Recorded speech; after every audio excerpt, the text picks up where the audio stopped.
Hello विद्यार्थी मित्रांनो, नमस्कार. सध्या महाराष्ट्रातलं जे वातावरण आहे ते आता हळूहळू गरम होत आहे. महाराष्ट्रामध्ये सध्या एक मुद्दा जो आहे तो प्रचंड गाजत आहे आणि तो म्हणजे एस-सी कॅटेगरीमध्ये जे उपवर्गीकरण आहे, त्या उपवर्गीकरणाचा मुद्दा खूप गाजून राहिला आहे. त्याचा खूप मोठा इम्पॅक्ट जो आहे तो महाराष्ट्रामध्ये होणार आहे. जर हे उपवर्गीकरण झालं, तर एम-पी-एस-सीची तयारी करणारा जो विद्यार्थी आहे, त्याच्यावर सुद्धा याचा परिणाम होणार आहे. आणि जर हे उपवर्गीकरण नाही झालं, तर काय होईल? तर याचा विचार सध्या आपण करू शकत नाही. ठीक आहे. पण हा मुद्दा का बरं निर्माण झाला? त्याचं कारण असं आहे, की सर्वोच्च न्यायालयाने या संदर्भात एक निर्णय दिला. ठीक आहे. 7 जजेस जे आहे त्यांचं एक बेंच बसलं होतं. त्यामध्ये 6:1 म्हणजे 6 जजेसचं असं म्हणणं होतं, की आपण आरक्षण जे आहे त्या आरक्षणामध्ये उपवर्गीकरण करता येते. एक जो जज आहे त्यांनी म्हटलं, की असं करता येत नाही. ठीक आहे. तर 6 व्हर्सेस 1 या बहुमताने हा जो निर्णय आहे तो देण्यात आला आणि आरक्षण जे आहे त्याच्या उपवर्गीकरणाची जी जबाबदारी आहे ती राज्यांवर सोडली. ठीक आहे. तर महाराष्ट्र राज्याने या संदर्भात एक कमिटी अपॉइंट केली होती. त्या कमिटीचा अहवाल आला आणि महाराष्ट्रामध्ये या मुद्द्याने आता चांगलाच जोर पकडलेला आहे. आता महाराष्ट्रातलं सोशल मीडियाचे वातावरण आहे ते आता गरम व्हायला सुरुवात झालेली आहे. तर बघूया नेमका मुद्दा काय आहे. ओके. Very good. चला. सगळ्यात पहिला महत्त्वाचा मुद्दा. बघा, state of Punjab versus Davinder Singh नावाचा हा खटला आहे. ज्यामध्ये 7 जजेसचं जे बेंच आहे ते बसलं होतं. त्यामध्ये 6 जजेसनी हे सांगितलं, की राज्य सरकारांना अनुसूचित जाती आणि अनुसूचित जमाती मध्ये उपवर्गीकरण करण्याचा अधिकार आहे. उपवर्गीकरण या शब्दाचा अर्थ काय होतो, की समजा एस-सी कॅटेगरी जी आहे, या एस-सी कॅटेगरीला 13% जर आरक्षण असेल, ठीक आहे, आणि एस-सी कॅटेगरीमध्ये जर 59 जाती असेल, तर या 13%चे 4 भाग तयार करायचे. ज्यांना जास्त फायदा झाला त्यांना कमी आरक्षण द्यायचं. ज्यांना त्याच्यापेक्षा जास्त फायदा झाला, ज्यांच्यापेक्षा कमी फायदा होणाऱ्या जे गट आहे त्यांना दुसऱ्या गटामध्ये टाकायचं जातींना. त्यांना त्याच्यापेक्षा थोडं जास्त आरक्षण द्यायचं. ठीक आहे. ज्यांना अजिबातच लाभ मिळाला नाही त्यांना थोडंसं जास्त आरक्षण द्यायचं. तर अशा प्रकारचा हा मुद्दा आहे. मी तुम्हाला डिटेलमध्ये समजून सांगणार आहे, पण पुढे जाऊया. ठीक आहे. आता बघा काय झालं. 2004 मध्ये चिन्नैया आणि स्टेट ऑफ आंध्र प्रदेश या खटल्यात निकाल आला होता, ज्यामध्ये उपवर्गीकरणावर बंदी घालण्यात आली होती. हा निकाल सर्वोच्च न्यायालयाने रद्द केला आणि उपवर्गीकरणाला परवानगी दिली. परंतु आता मुद्दा असा आहे, की हे उपवर्गीकरण करणार कोण? तर राज्य करणार. कारण प्रत्येक राज्याची जी लोकसंख्या आहे ती वेगवेगळी आहे. तिथे अनुसूचित जाती जमातीची लोकसंख्या वेगवेगळी आहे. बरोबर आहे. आणि आता राज्याने ते करायचं की नाही करायचं हा राज्याचा निर्णय असणार आहे. तर महाराष्ट्र राज्याने सुद्धा या संदर्भात एक कमिटी अपॉइंट केली होती आणि आता महाराष्ट्रामध्ये जर उपवर्गीकरण झालं तर त्याच्या विरोधात असणारे आणि त्याच्या बाजूने असणारे हे दोघेही लोक जे आहे एकमेकांना भिडणार आहे. तर या संदर्भातली गोष्ट पुढे सांगतो. पहा काय झालं. एक संध गट मग आता सर्वोच्च न्यायालय काय म्हणतं, की हा जो 13% आहे, हे एक संध नाहीये, याच्यामध्ये तुम्ही फोड करू शकता. ओके. पहा, न्यायालयाने हे मान्य केलं, की अनुसूचित जाती हा एकसंध गट नाही, तर त्यामध्ये काही जाती अधिक मागासलेल्या असू शकतात, ज्यांना आरक्षणाचे फायदे अजूनपर्यंत मिळालेले नाही. तर तुम्ही त्या जाती ज्या आहेत, त्या जाती तुम्ही बघा. त्याचा जो तुम्ही शोध आहे, तो शोध घ्या. ठीक आहे. त्याचा आढावा घ्या. कोणाला आरक्षणाचा जास्त फायदा झाला, कोणाला कमी फायदा झाला आणि त्यानुसार तुम्ही त्यांना आरक्षण द्या, असं सर्वोच्च न्यायालय म्हणते. ठीक आहे. फक्त हे कोणासाठी लागू आहे? एस-सी, एस-टीसाठी. ठीक आहे. पुढे जा. आता या संदर्भात राज्यघटनेचं 341 कलम जे आहे, तर याचं आता उल्लंघन होते, असं म्हटलं जात होतं, की जर उपवर्गीकरण केलं तर याचं उल्लंघन होते. पण न्यायालयाने काय म्हटलं, की आर्टिकल 341 याचं उल्लंघन होत नाही. ठीक आहे. कारण हा एकसंध वर्ग नाही. तुम्ही त्याला डिवाइड करू शकता. न्यायालयाने स्पष्ट केलं, की यादीतून कोणाला काढणे किंवा कोणाला समाविष्ट करणे नसून आरक्षणाचं न्याय्य वाटप करणे आहे. आम्ही कोणाला काढणार नाहीये. सगळ्यांनाच आरक्षण मिळणार आहे. फक्त कमी जास्त मिळणार आहे. ओके. मग पूर्वी असं मानलं जात होतं, की राष्ट्रपतींच्या यादीमध्ये फेरफार करणे जे आहे, ते फेरफार अ, करणे शक्य नाहीये, फेरफार करू नये असं म्हटलं जात होतं. परंतु आता न्यायालयाने मात्र असा निर्णय दिलेला आहे. आता बघा, महत्त्वाचे घटनात्मक संदर्भ या बाबतीत काय म्हणतात? नंतर आपण पुढे जाऊ, की उपवर्गीकरण कसं होणार आहे? महाराष्ट्रामध्ये कोणाकोणाचं काय मत आहे? मातंग समाज जो आहे तो जास्त आक्रमक झालेला आहे. तो म्हणतात, की नाही झालंच पाहिजे. त्यानंतर एस-सी कॅटेगरीमध्ये महार नावाची एक कम्युनिटी येते. ते म्हणते, की नाही झालं पाहिजे. सगळ्यांना समान संधी मिळाली होती. पण विकास जो आहे तो एकाच जातीने केला वगैरे, वगैरे गोष्टी आपण पुढे बघू. बघा. कलम 14 समतेचा अधिकार आहे. त्यामध्ये काय म्हणते, की कायद्यापुढे सगळ्यांना समान अधिकार आणि समान संरक्षण मिळालं पाहिजे. ठीक आहे. कलम 16 4 काय म्हणते, की सार्वजनिक सेवांमध्ये मागासलेल्या नागरिकांसाठी आरक्षण ठेवण्याची तरतूद आहे. कलम 15(4) काय म्हणतं, की सामाजिक आणि शैक्षणिकदृष्ट्या मागासलेल्या नागरिकांच्या उन्नतीसाठी शैक्षणिक संस्थांमध्ये विशेष तरतूद केली गेली आहे. आणि आर्टिकल 341 काय म्हणतं, की राष्ट्रपती जो आहे तो राष्ट्रपती एखाद्या जातीला मागासवर्गीय आहे की नाही, किंवा ती शेड्यूल्ड कास्ट आहे की नाही, किंवा ती शेड्यूल्ड ट्राईब आहे की नाही, हे तो ठरवू शकते आणि तो त्या या लिस्टमध्ये त्याला टाकू शकते. आणि त्या लिस्टमध्ये बदल करण्याचा अधिकार नंतर संसदेला असतो. तर असा हा विषय आहे. ओके, मग आता पुढे चला. कलम 14 समतेचा अधिकार. न्यायालयाने सांगितलं की समता प्रस्थापित करण्यासाठी अधिक मागासलेल्यांना विशेष वागणूक देणे हा समतेचाच भाग आहे. मग न्यायालय म्हणते की नाही, समता निर्माण करायची असेल तर जे मागासलेले आहेत त्यांना जास्त आरक्षण द्या. ओके, पुढं राज्याचा अधिकार काय आहे? कलम 15(4) शैक्षणिक संस्थांमध्ये सामाजिक आणि शैक्षणिक दृष्ट्या मागासवर्गीयांसाठी विशेष तरतूद करण्याचा अधिकार राज्याला आहे. कलम 16(4) नुसार सार्वजनिक सेवांमध्ये पुरेसे रिप्रेझेंटेशन आहे की नाही त्यासाठी आरक्षण देण्याचा अधिकार सुद्धा राज्याला दिलेला आहे. ठीक आहे, म्हणून राज्यानुसार वेगवेगळं ठरते या सगळ्या गोष्टी. पुढं कलम 341 काय सांगते, की अनुसूचित जातीच्या निवडीचा अधिकार राष्ट्रपतींना आहे. राष्ट्रपती ही निवड करेल, त्या लिस्टमध्ये त्या जातीला टाकू शकतो. ओके, संसदेला या यादीमध्ये बदल करण्याचा अधिकार आहे. राष्ट्रपतीने एकदा टाकलं तर त्याला त्याच्यात बदल करण्याचा अधिकार नाही, मग संसद करेल. ठीक आहे, मग आता पुढे चला. क्रिमिलियर जे आहे, तर ते क्रिमिलियर हा मुद्दा वेगळा आहे, समजा तो ओबीसीला लागू आहे. आता उपवर्गीकरणासाठी राज्यांना अटी दिलेल्या आहेत. ठीक आहे, काही नियम पाळण्यास सांगितलेले आहे. उपवर्गीकरण करा असं म्हणतंय सर्वोच्च न्यायालय, पण राज्यांनी ठरवा असं म्हणतंय. म्हणजे समजा महाराष्ट्राने ठरवलं की आम्हाला नाही करायचं आहे. ठीक आहे, त्या महाराष्ट्र राज्यातली जनता म्हणते की आम्हाला नाही पाहिजे, तर मग महाराष्ट्र सरकार नाही करू शकत. पण जर तेलंगणाने केलेलं आहे ऑलरेडी, ओके, म्हणजे राज्याला अधिकार दिलेले आहे. मग पहा, अनुभवजन्य डेटा म्हणजे तुम्ही पहिले काय करा, की तुम्ही डेटा गोळा करा. ठीक आहे, कोण किती मागासलेला आहे, कोण सरकारी नोकरीमध्ये आहे, कोणाला किती लाभ मिळालेला आहे, कोणाचं किती उत्पन्न आहे, हा सगळा डेटा जो आहे तो तुम्ही गोळा करा. त्यानंतर या उपवर्गीकरणाच्या मागे कोणताही राजकीय हेतू नसावा. राजकीय हेतू नाही पाहिजे, तुम्ही राजकीय फायदा नाही घेतला पाहिजे. ठीक आहे, वर्गीकरण केवळ मतांच्या राजकारणासाठी केलेलं नसून मागासलेपणावर आधारित असावं. आणि तिसरं, पूर्ण आरक्षण नाही, म्हणजे एखाद्या विशिष्ट जातीला आरक्षणाचा 100% कोटा देता येणार नाही. तुम्हाला सगळ्याच जातींना आरक्षण द्यावं लागेल, पण तुम्ही कमी जास्त प्रमाणामध्ये देऊ शकता. ठीक आहे, पण त्यासाठी असे काही पॅरामीटर सेट केलेले नाहीये, की एवढं असेल तर एवढं द्या, एवढं असेल तर एवढं द्या. तो अधिकार राज्याला दिलेला आहे. ठीक आहे, आता पुढे इथंच तर खरी मजा आहे आता. ओके, पहा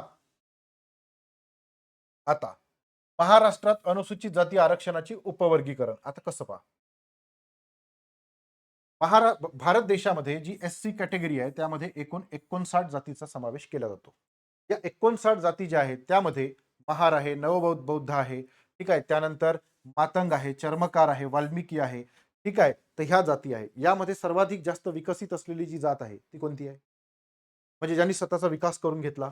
ठीक आहे, तो विकास सगळ्यांना समान आरक्षण मिळालं. ओके, परंतु त्यांनी कष्ट केले, मेहनत केली. ठीक आहे, शिक्षण जे आहे ते घेतलं, त्याच्यामध्ये इन्व्हेस्टमेंट केली आणि ते पुढे गेले. ते आहे नवबौद्ध आणि महार. यांनी शिक्षणामध्ये आणि नोकरीमध्ये लक्षणीय प्रगती केली. ओके, तर हा दावा केला जातो. दुसरी ज्यांनी प्रगती नाही केली ते कोण आहे? मातंग, चर्मकार, वाल्मिकी. ठीक आहे, हे अजूनही विकासापासून दूर आहे. आता ह्या ज्या दोन वर्ग आहे हे एकमेकांच्या विरोधात उभे राहिले आहे असं आपल्याला दिसत आहे. म्हणजे सुरुवात झालेली आहे मात्र. हे म्हणतात की सगळ्यांना समान संधी मिळाली होती. ठीक आहे, 1950 ला आपल्या देशामध्ये संविधान लागू झालं. सगळ्यांना समान संधी मिळाली पळण्याची. तुम्ही का पळाले नाही? काय प्रॉब्लेम आहे? आम्ही शिक्षण घेतलं, आम्ही मेहनत केली, आम्ही कष्ट घेतले, आम्ही जिद्दीने अभ्यास केला आणि आम्ही पुढे गेलो. त्याचा अर्थ असा आहे का, की नाही आता तुम्ही आम्हाला बाजूला केलं पाहिजे? आणि यांचं असं म्हणणं आहे, की आम्ही मागासलेले आहे, आम्ही मागे राहिलो, तर तुम्ही आम्हाला आता जास्त आरक्षण दिलं पाहिजे. आलं का लक्षात? असा मुद्दा जो आहे तो आता निर्माण झालेला आहे. आता पुढे चला. मग आता या मागणीची भूमिका काय? अनुसूचित जातीचे अ, ब, क, ड अशा गटामध्ये उपवर्गीकरण करा. असं म्हटलं जातं. ही मागणी आहे. ओके. मग मूळ तर्क काय आहे? लोकसंख्येच्या प्रमाणात आणि मागासलेपणानुसार प्रत्येक गटाला स्वतंत्र कोटा द्यावा. म्हणजे कोटा देण्याच्या 2 पॅरामीटर आहे. एक लोकसंख्या आणि दुसरं मागासलेपणा.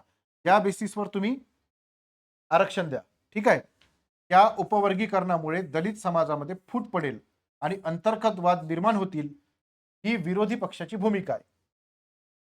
म्हणजे एससी कॅटेगरीमध्ये त्या जाती आम्ही कोणाचं नाव नाही घेणार, पण एक जो वर्ग आहे तो असं म्हणताय, आम्हाला उपवर्गीकरण पाहिजे. दुसरा वर्ग काय म्हणताय, की हे उपवर्गीकरण हा मुद्दाच नाहीये, तर फूट पाडणे हा मुद्दा आहे. आपण जे एकसंध आहे, आपण जे बाबासाहेबांच्या विचाराखाली एकसंध आहे, त्याच्यामध्ये फूट पाडणे, आपल्याला एकमेकांपासून वेगळं करणे आणि राज्य करणे हा त्याच्या मागचा मूळ डाव आहे, असं ते आरोप करत आहे. संविधानातील आरक्षणाची मूळ संकल्पना आणि ताकद यामुळे कमकुवत होईल, असा युक्तिवाद विरोधी गट जो आहे, ज्यांचं असं मत आहे की उपवर्गीकरण नाही केलं पाहिजे, त्यांचं असं मत आहे. ठीक आहे. पुढं सर्वोच्च न्यायालयाने ऐतिहासिक निकाल दिला. 6-1 अशा बहुमताने दिला. त्यांनी काय म्हटलं, अंतर्गत कोटा लागू करा राज्यांना. ठीक आहे, तुम्ही करू शकता, नाही करायचं असेल तर नका करू. तुम्ही पहिले डेटा कलेक्ट करा. ओके. त्यानंतर आता महाराष्ट्रामध्ये सध्याची स्थिती आणि अपडेट काय आहे बघा. न्यायमूर्ती अनंत बदर यांच्या अध्यक्षतेखाली एक कमिटी अपॉइंट केल्या गेली डेटा गोळा करण्यासाठी. ठीक आहे. सर्वोच्च न्यायालयाच्या निर्णयाची अंमलबजावणी करण्यासाठी आणि सखोल अभ्यास करण्यासाठी ही कमिटी अपॉइंट केली. 2026 मार्च महिन्यामध्ये या कमिटीने आपला अहवाल महाराष्ट्र राज्याच्या मुख्यमंत्र्यांना सुपूर्द केला. ठीक आहे. अहवालामध्ये संकेत काय आहे, या अहवालात विविध जातींना आजवर मिळालेल्या संधी आणि मागास राहिलेल्या जातींचा सविस्तर तपशील आहे. या आधारावर राज्यात लवकरच अ ब क ड वर्गीकरणाचा निर्णय होण्याची दाट शक्यता आहे. आणि जर असा निर्णय झाला तर एमपीएससीची तयारी करणारे किंवा सरळ सेवेची तयारी करणारे पोरांना काय फरक पडणार आहे, पहा मी तुम्हाला सांगतो आता, समजून घ्या. पहा, पहिले 13% सरसकट आरक्षण मिळायचं, मग तो महार ही जात असो, मातंग ही जात असो, ठीक आहे, वाल्मिकी ही जात असो, चर्मकार असो, सांभार असो. ठीक आहे, हे सगळेच्या सगळे 13% आरक्षणाचा लाभ घेत होते. समजा एमपीएससीची परीक्षा झाली, 100 जागा आहे, त्यापैकी 13 जागा यांना मिळाल्या, तर चर्मकार जातीतले 13च्या 13 पोरं हुशार निघाले तर 13ही सिलेक्ट होईल. या जातीतले 13ही पोरं सिलेक्ट होऊ शकतात, या जातीतले 13 पोरं सिलेक्ट होऊ शकतात, या जातीतले सुद्धा 13 पोरं सिलेक्ट होऊ शकतात. पण आता जर हे उपवर्गीकरण झालं, समजा महार नावाची जी जात आहे, तिला 3% आरक्षण मिळालं, यांना 4% मिळालं, की झालं 7, यांना 3% मिळालं 10, यांना 3% मिळालं 10, 13. म्हणजे आता चर्मकार वर्ग जो आहे या 3% स्पर्धा करेल, वाल्मिकी वर्ग या 3% करेल, मातंग या 4% करेल आणि महार वर्गाला या 3% स्पर्धा करावी लागेल. ते इकडे तिकडे जाऊ शकत नाही. तर याच्यामध्ये नुकसान पण आहे, याच्यामध्ये फायदा पण आहे की नाही. मग जे जास्त अभ्यास करतील, ठीक आहे, सिन्सिअर लोक आहे, जिद्दीने पुढे गेले, त्यांचं नुकसान आहे की नाही. तर मग असा मुद्दा जो आहे तो इथे क्रिएट होऊ शकतो. तर तुम्ही तयारी करताना मग मात्र तुम्हाला एवढ्याच टक्क्यांमध्ये कॉम्पिटिशन जे आहे ते करता येईल, मला पूर्ण 13% कॉम्पिटिशन करता येणार नाही. तर अशी स्थिती निर्माण होऊ शकते. आता पहा पुढं. ठीक आहे, पुढे बघा. सांख्यिकीय पुरावे पहा, लोकसंख्येच्या वाढीतील तफावत काय आहे बघा. 1961 ला जेव्हा 1961 ते 2011 या 50 वर्षाच्या काळात अनुसूचित जातीमधील विविध पोट जातीची लोकसंख्या वाढीच्या दरात अत्यंत मोठी तफावत आढळून आलेली आहे. ठीक आहे, म्हणजे प्रत्येक जात जी आहे त्याची लोकसंख्या जी आहे ती वेगवेगळी आहे. या ठोस सांख्यिकीय आणि जनसांख्यिकीय डेटामुळे उपवर्गीकरणाची मागणी अधिक जोर धरत आहे. त्यांचं असं मत आहे की काही समाज मोठा आहे, त्यांना आरक्षण कमी आहे, म्हणजे त्यांना तेवढ्या सुविधा मिळत नाहीये, आणि काही वर्ग छोटा आहे, ठीक आहे, पण त्यांना त्या सुविधा ज्या आहेत त्या मिळत आहे. तर पहिल्यांदा तो डेटा गोळा करणं खूप गरजेचं आहे. तो डेटा गोळा केला की मग ह्या गोष्टी ज्या आहेत त्या होऊ शकतात.